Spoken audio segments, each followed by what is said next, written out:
Hi folks, welcome back to my Hoard. About 10 after 4, it's August 10th, Saturday, about 82 degrees. Not bad. The sun's off my batteries here, so for the moment they're not charging. Or they are in charge mode, they're not peaked actually. So what am I up to today? Well, unfortunately, we've had a little bit of flooding at the Hoard. When I have water beat up against the garage doors, I get a little bit that comes in, just, like a 1/4 inch little puddle right there. No big deal, that's not the problem area. I did unfortunately take some water into the garage and the basement, though I've had this house for a while. And I've had this house for quite a long while. I guess I bought it in 1996. So I know the quirks, and I've been working on some of them, trying to get around them.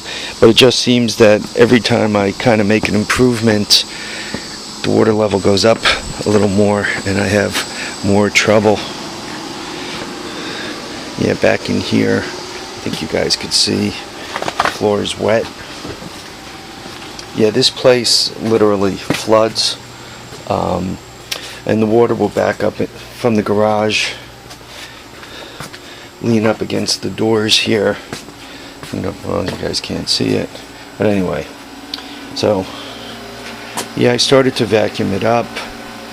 I guess we got, I don't know, between 3 and 4 inches of rain, and my experience is normally 1 inch of rain, no big deal. 2 inches of rain, no big deal. As one starts approaching 3, and definitely when one starts hitting 4, this place unfortunately starts taking on some water. Obviously I'm running the dehumidifier, you guys can hear it running, and vacuuming it up. Got my little rigid shop vac here, and I'm picking it up. I don't know, probably I got like 30 gallons in here, but it did build up enough where it crested. Of course, I have no flashlight anywhere in sight. Here we go. If you take a look, see there's this stoop here, or step, or lift, or whatever you want to call it. You can see it's wet there. So basically it overpowered it. I try not to keep anything on the floor that could be damaged. Obviously, I got to open up the toolbox and see what trouble I got. That computer's a dead one. It should go to the scrapyard. Yeah, but I try to, you can see kind of everything's lifted up a little bit. So I'm trying to, do my best to get around it. Anyway, other than this, few eBay items came in, which problem with having a Hoard, things avalanche and fall and cause you all kinds of other troubles. Alright, my shifter stuff came in. I got it from who's this? Sled Parts Guy. Ordered it Tuesday night, and it was and this was here on Friday. So a couple of 110 shift levers, or 125 shift levers. So 2 of those, and I didn't want to do that. And this is for a 200S, and I ordered another 200S from someone else. They cost about 20 bucks each. So I wanted to start off with fresh shift levers, and when I install them, I'll show you the comparison between a fresh one and how, I don't know, yeah, you're not going to be able to see it very well, but how strong the knurling is for gripping. So there's that, and then this is the carburetor for the 125. These are, I don't know, 20, 25 bucks, but it's brandy new. So I'll throw that on the 125, which should finish up the quad. This should finish up the newest 110.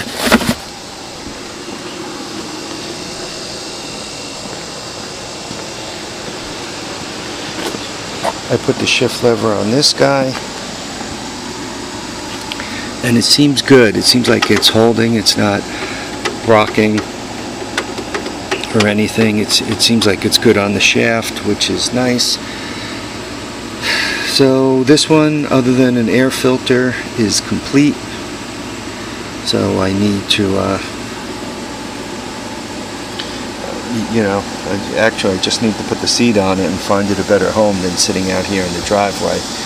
So this guy's about done. Anyway, so I guess we're going to call this the Saturday, the flooded Hoard update. One of the problems with working nights, I don't know if anybody who watches this channel works nights, but it's like after you come off a rotation, well, first of all, while you're working nights, and I work 12-hour shifts, with the commute and all, it's more like, plus I'm there a little extra, every company wants you a little extra. So, I'm there, more like 13 and a half hours. So while I work a rotation, there's not much else I do. If I get a few minutes, I order parts that I know I need, or look up how to do things. But generally speaking, on days I work, all I do is work. I normally don't do anything else. I might steal a few minutes on a Wednesday to get something done, but then Thursday, Friday, and even today is just kind of a getting going day. So Saturday, and if I work Saturday night, that puts me all the way out to Sunday before I'm doing anything. Then I almost have to walk around and wake back up and remember what I'm working on and what I've ordered and what I got to put together and what the plan is and what the sequence is going to be. It's kind of like a reboot each time. It's like starting over. So I mean, you guys got to excuse my Saturday video. That's kind of what it is. It's like the wake up vlog, the good morning. So anyway, been working on selling. It turns out that's a CL350. Been working on kind of selling that. Got a kid who wants to turn that into a bobber. He's going to drop it down a little bit in the back and put the small little bobber seat on it, and it's already got low handlebars, so he's going to move the tail light, or clip the back fender a little bit, and anyway, turn it into a bobber. If he buys it, it's his, and he can decide what he wants to do with it. I would have liked to keep it, but you can only hold so much in the Hoard, and if you're going to sell something, you really can't get much for the junk. You got to try to sell something you can actually make a couple of dollars on.